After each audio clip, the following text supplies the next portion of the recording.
Hello tout le monde, j'espère que vous allez bien. Aujourd'hui je suis super contente de vous retrouver dans cette nouvelle vidéo. Suite à la vidéo Full Face Makeup Révolution que je vous avais faite, c'était un maquillage entier avec la marque Révolution. Si vous l'avez pas vu la vidéo, je vous la mets juste ici. Je vous avais demandé si ça vous intéressait que je refasse ce genre de vidéo avec d'autres marques. Et vous avez été hyper nombreux à me dire que oui, ça vous intéressait, vous m'avez donné plein d'idées de marques. Alors aujourd'hui je vais pas du tout taper dans l'originalité, comme vous l'aurez vu dans le titre, ça va être un full face de la marque Kiko. Comme vous le savez sûrement, je travaille pour la marque Kiko, donc du coup j'ai acheté énormément de maquillage, j'allais dire ces derniers mois.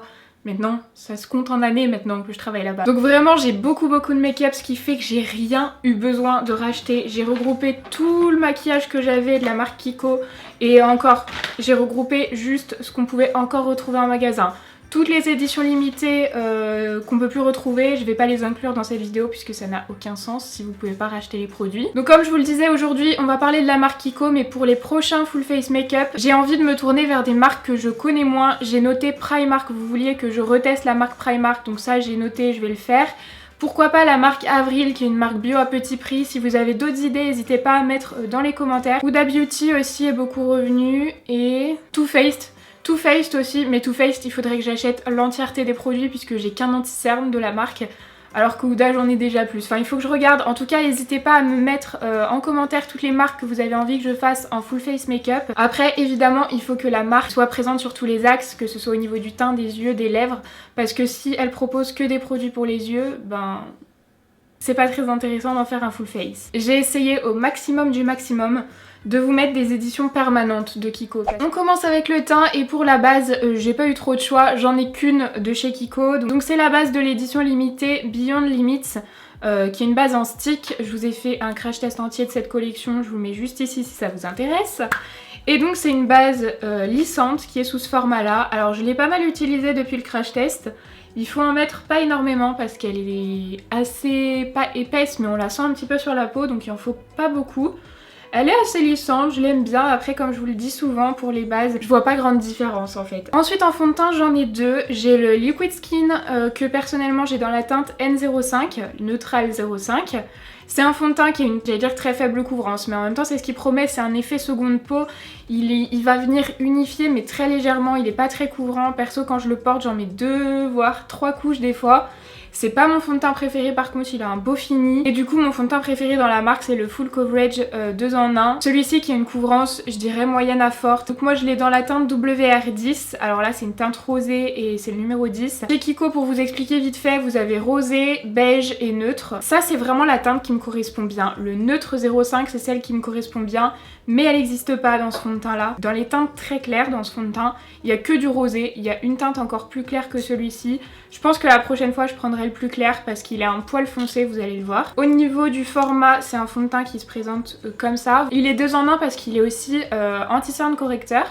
Du coup je le pose directement sur mon visage. Je désespère qu'il sorte cette teinte dans ce fond de teint et là ce serait parfait. Je vais venir l'estomper avec une éponge. Alors celle-ci vient pas de chez Kiko, mais pause 2 petites secondes, il faut que je vous en parle. Cette éponge, je l'ai achetée suite aux vidéos de Marion. C'est une éponge que j'ai achetée sur Amazon. Elle est tellement moelleuse. Le lot de 3 éponges coûte 9 € quelque chose. Vous avez la grosse, c'est celle-ci, une moyenne et une petite. Et franchement ça vaut tellement le coup. Je pense que là vous pourrez voir au niveau de la teinte que c'est pas la plus adaptée à ma carnation actuelle. Cette éponge estompe tellement bien. Il a pas un fini très mat. Il convient à peu près à tous les types de peau du coup. Si vous avez une peau très grasse, ça va pas être un fond de teint matifiant. Alors moi j'ai une peau très grasse, je le porte, mais du coup par dessus je mets une poudre. J'en ai rajouté un petit peu parce que j'en ai pas mis énormément et je me suis un petit peu charcuté la peau. On voit que c'est un peu plus foncé, je sais pas du tout ce que ça donnera en caméra, mais la teinte est un peu plus foncée que ma carnation. Moi je suis vraiment un peu plus claire que le WR10. Après avoir appliqué mon fond de teint, je vais venir en mettre un petit peu sur les cernes. J'ai un anti-cerne, mais l'anti-cerne liquide de Kiko, il est pas très couvrant. Et ce fond de teint est plus couvrant que l'anti-cerne, ben, en même temps c'est un 2 en 1. Hein. Donc je vais en mettre déjà sur les cernes pour couvrir et je mettrai l'anti-cerne liquide pour illuminer plutôt. Voilà pour le fond de teint. Maintenant je vais venir appliquer l'anti-cerne du coup qui est le Skin Tone Concealer que j'ai dans la teinte numéro 2. De toute façon si j'oublie de vous dire des teintes, c'est à chaque fois tout marqué en barre d'infos. Il y a les liens des produits. Je pense que quand je vais vous publier la vidéo, donc ce sera la période des soldes. Et il doit y avoir plein de promotions normalement sur le site. Du coup je viens mettre mon anti-cerne sur mes cernes. Vous allez voir qu'il est assez... il est très léger cet anti-cerne, vraiment très léger. Mais du coup je m'en sers juste pour illuminer un petit peu. Alors autant le fond de teint j'en suis fan, autant comme vous l'aurez compris l'anti-cerne c'est pas trop mon kiff. Il faut vraiment bien le poudrer pour pas qu'il file dans les ridules. C'est pas le genre de texture que je préfère, cet anti-cerne je le porte pas au quotidien. On va poudrer direct l'anti-cerne parce que il a déjà bougé, là il a déjà filé dans toutes mes ridules. Pour ça, j'utilise ma poudre Kiko, la poudre Invisible Touch. Alors ça, c'est ma poudre préférée chez Kiko, mais c'est ma poudre préférée de tous les temps. Elle a deux problèmes. Le premier, c'est son packaging, c'est un truc insupportable. Vous me demandez souvent, est-ce que je me sers de la houppette qui est dans le bouchon? Pas du tout. Je trouve ça pas pratique. La houppette, elle est super dure. Moi je me sers soit d'un pinceau soit d'une houppette à côté. Et du coup là pour poudrer le contour de mes yeux, lisser la matière, j'utilise un pinceau du coup et je viens fixer. Alors là je pense pas que vous allez voir un gros reflet flashback parce que je l'ai mis très légèrement sous les yeux. Mais là je vais venir l'appliquer avec ma houppette de chez Kiko. En fait je mets ma houppette à l'intérieur. À partir du moment où je vais l'appliquer avec la houppette vous allez voir parce que j'ai 3 éclairages rivés sur moi. Donc forcément vous allez voir des grosses marques blanches. Je poudre toujours mon teint à la houppette parce que pour une peau grasse, c'est ce qui va le mieux. Je sais pas ce que ça donnera vraiment, mais là sur mon écran de retour, j'ai l'impression que ça fait pas trop de reflets flashback. J'ai 3 éclairages devant moi, je pensais que j'allais ressortir toute blanc. Comme je vous disais, cette poudre pour les peaux grasses, c'est vraiment celle que je préfère. Je trouve que c'est celle qui matifie le mieux. Elle floute les pores, mais un truc de malade. Bon, comme vous voyez, entre le fond de teint et l'anti-cerne, il y a tout qui est venu dans les plis. Je poudre pas du tout ma paupière, parce que du coup, je vais venir mettre ma base après. Ensuite, on va passer à la poudre de soleil. Poudre de soleil, il y en a dans l'édition permanente, mais je le trouve pas ouf. Par contre, les poudres de soleil des éditions limitées, il y a du mat, il y a du irisé, il y a du pailleté, il y a un peu de tout. Moi j'ai pris une mat, donc celle-ci c'est la teinte numéro 2 Active Sienna de l'édition Beyond Limits. C'est une poudre de soleil, donc on n'est pas du tout sur une poudre de contouring à sous-ton froid. Elle est assez chaude. Et là du coup je l'applique aussi avec un pinceau Kiko. Alors ça c'était... Je crois que c'était le pinceau de la Jelly Jungle. De toute façon les pinceaux, je vous en ai déjà parlé plein de fois, mais les pinceaux des éditions limitées, vous pouvez foncer. Au niveau du blush, j'ai choisi le numéro 6 de la gamme permanente de l'édition Smart. Ils sont vraiment très bien, donc moi c'est une couleur un petit peu orangée mais pas trop vive. Je trouve que c'est une couleur qui va un peu à toutes les carnations. Si on a une carnation assez claire comme moi, ça va faire tout de suite un petit peu plus orangé. Ça fera beaucoup plus naturel si vous avez la peau mate, mais je trouve que c'est vraiment la teinte. Si vous savez pas trop quoi prendre comme teinte de blush, celle-ci passe très bien. Et pour finir, on a l'highlighter. Alors là, gros dilemme pour moi, parce que du coup, highlighter, vous savez que je suis pas très fan, donc c'est pas le genre de produit que j'achète énormément. Du coup, j'en ai que 2 des éditions limitées. Un que j'adore et qu'on peut plus retrouver, puisque c'était l'édition de Noël de l'année dernière. C'est un highlighter liquide. J'aime pas les highlighters liquides d'habitude, mais alors cet highlighter, c'est une tuerie. Et celui-ci qui est toujours dispo, mais que je n'aime pas. Donc c'est l'highlighter pareil de la collection Beyond Limits, c'est celle qui est encore dispo. Pour vous montrer un petit peu l'effet, alors je sais pas si vous verrez, mais il a l'air lumineux, mais oui, j'ai 3 éclairages devant moi, donc forcément. Quand on l'estompe après, je pense que vous le verrez, mais ça fait vraiment ultra naturel. C'est ce que j'aime, mais ça fait collant un peu sur le visage. Il va pas sécher du tout. Non, je vais pas mettre lui. J'ai envie d'avoir un joli teint aujourd'hui, je vais mettre celui-là. J'espère que celui-ci, ils finiront par le ressortir parce que... Donc moi, je viens le poser avec un pinceau de chez Elsa Makeup. Et du coup je l'applique juste ici. Moi je l'applique pas sur le nez et tout. Comme je vous ai dit, j'ai la peau grasse. Je suis pas une grande fan d'highlighter. Je m'extasie pas tellement devant une barre d'highlighter. Mais c'est vrai qu'avec les beaux jours, je trouve ça joli d'en mettre un petit peu ici. Et j'en mets légèrement là, mais c'est tout. Il marque pas les pores, il a pas des grosses paillettes. Enfin vraiment celui-là je l'aime trop. Normalement à cette étape là, je mets mon spray fixateur de chez Urban Decay. Alors j'avais acheté celui-ci de Kiko, du coup je l'ai testé une seule fois et je me suis asphyxiée en fait. Mais je trouve qu'en fait ça fait vraiment aspect lac. Il aurait fallu que je le teste beaucoup plus longtemps. Je sais que je vais pas publier cette vidéo demain ni après-demain, donc je vais le retester ces prochains jours et je vous mets ce que j'en pense en barre d'infos. Déjà il faut vraiment ne pas respirer parce que regardez l'effet. Moi je suis pas fan de ce genre de format là. Je sens que ça fait plus, vous voyez, l'effet un peu lac que l'effet je vais fondre les matières. On passe aux sourcils. Pour ça, petite pommade à sourcils, je vous l'avais déjà présentée. Je l'ai déjà bien creusée. C'est une pommade que j'aime beaucoup. Je suis en train de chercher mon pinceau. Alors après, habituellement, je mets aussi une petite goutte de Duraline à l'intérieur maintenant. Parce que je le trouve un tout petit peu trop épais. Mais par contre, il se travaille très bien sur les sourcils. Le seul problème, c'est au niveau des teintes. Il n'y a que 6 teintes. Donc en fait, je trouve qu'il n'y a pas énormément de choix. C'est pas je trouve, il n'y a pas énormément de choix. Moi, c'est la teinte numéro 4. Elle est un peu trop orangée pour moi. Ça fait l'affaire. Mais s'ils pouvaient sortir plus de teintes, s'ils pouvaient développer la gamme, ce serait top parce que franchement le résultat est très bien de ces pommades. Elles sont waterproof, hein, elles tiennent très bien tout le long de la journée. Ensuite pour la base à paupières, donc j'ai la base de l'édition classique qui est la Neutral Eye Base. Vous voyez, elle est très légèrement colorée mais elle va pas venir unifier, elle est assez transparente sur la paupière. Elle fait bien tenir les fards après... sans plus quoi. Et alors là le problème pour les palettes, enfin pour les ombres à paupières, c'est que j'ai plus que 2 palettes qui sont encore dispo en magasin. Celle-ci elle restera disponible puisque c'est une édition classique, hein, c'est celle qui est toute pailletée. Donc j'ai cette palette là. Et la deuxième c'est celle que je vous ai présentée dans ma vidéo sur la nouvelle collection Beyond Limits. C'est celle-ci. Après j'ai aussi 2 fards à l'unité que j'avais acheté pour la vidéo où je teste les best-sellers Kiko. Donc c'est ces 2 fards là. Et le problème c'est que je vais manquer de mat du coup parce que là du coup j'en ai qu'un. Toute cette palette c'est des iris pailletés. Et celle-ci, on n'a pas énormément de mat. Je sais pas ce que je vais faire. Je vais déjà prendre un pinceau estompeur et venir poser le seul fard, le vrai mat que j'ai. Donc c'est celui-ci. Donc c'est la teinte numéro 14 des Smart. Alors les Smart c'est l'entrée de gamme chez Kiko. Donc ils sont assez bien pigmentés, hein, vous allez le voir. Après c'est pas les plus pigmentés. Les fards qui sont en... comment ils s'appellent? Ce sont les high pigments. En plus il y a des nouvelles teintes qui sont sorties, j'en ai pas acheté mais elles sont vraiment jolies. Vous voyez que pour 2,50€, enfin franchement ces fards fonctionnent très bien. Je me suis peut-être un peu emballée en plus. Ouais je me suis clairement emballée, hein. Je voulais pas en mettre autant.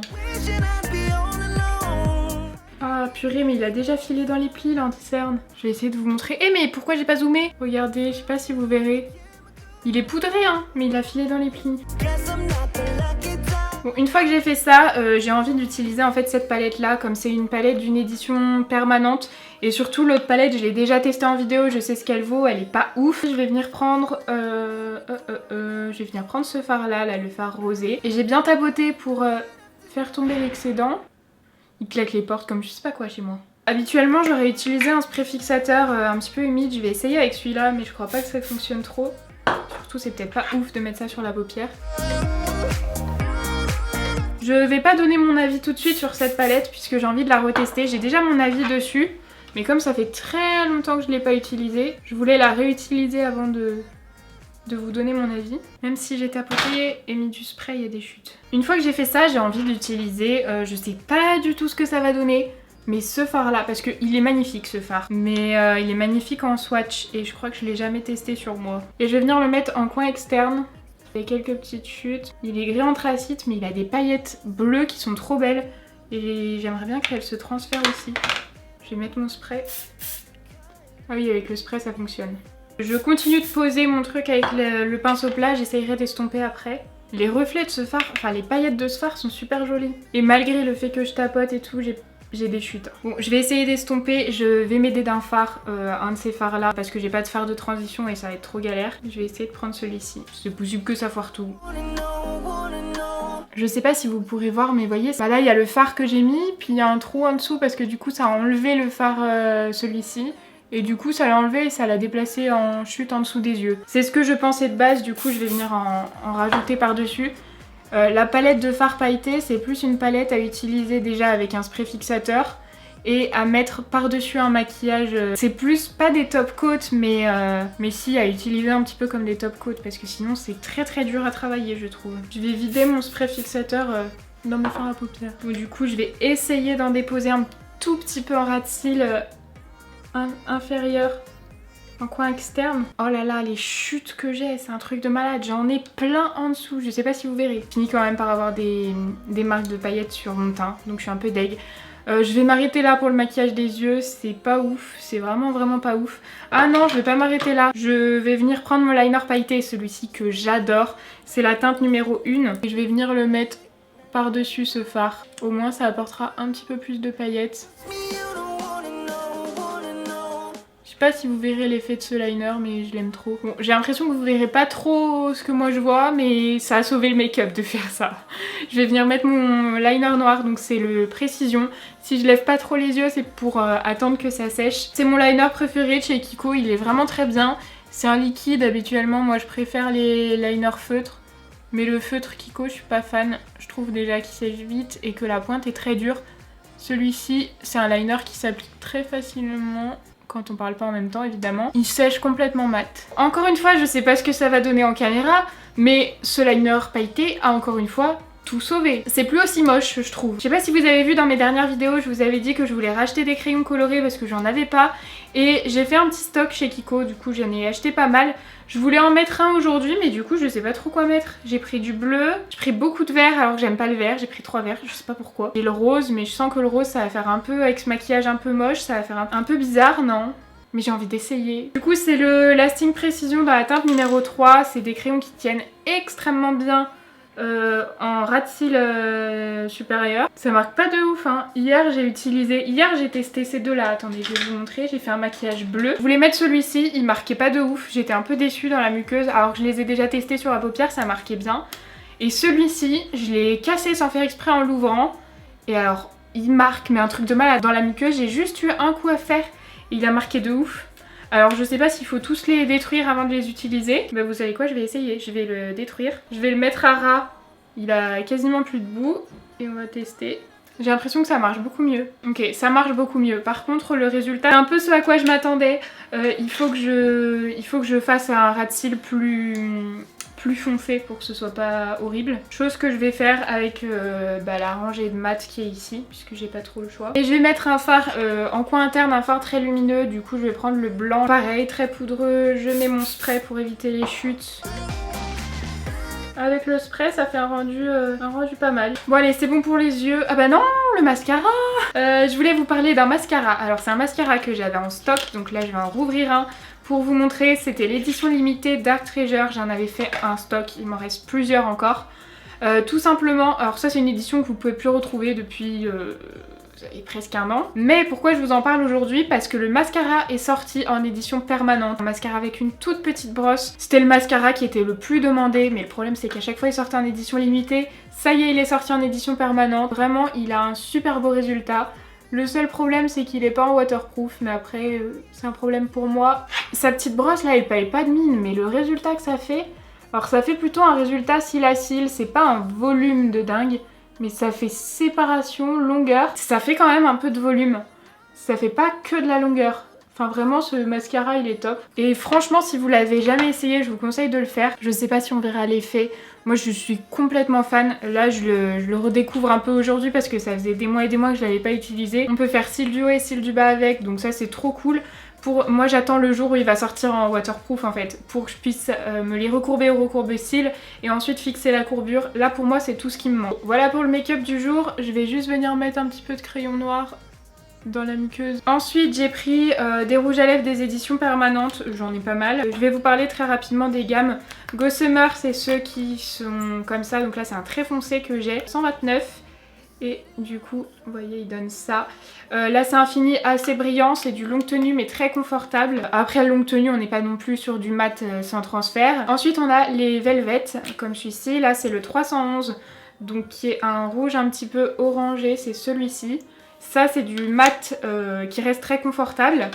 Ensuite, on a les Unlimited. Ceux-ci, c'est ceux que je porte très très souvent au boulot parce que c'est du mat sans transfert. En fait, ça sèche alors que c'est en format stick. Là, c'est la teinte numéro 3. J'ai la teinte numéro 4 dans mon sac que j'ai pas prise. La teinte numéro 3, elle donne ça. Et une fois qu'ils sèchent, ils bougent plus. Donc, j'adore les porter, ceux-là. Ensuite, on a les liquides mat. Ceux-ci, donc c'est les Instant Color. Là, c'est la teinte numéro 3 que j'ai. J'en ai eu d'autres, mais pour tout vous avouer, je suis pas très très fan de ceux-là.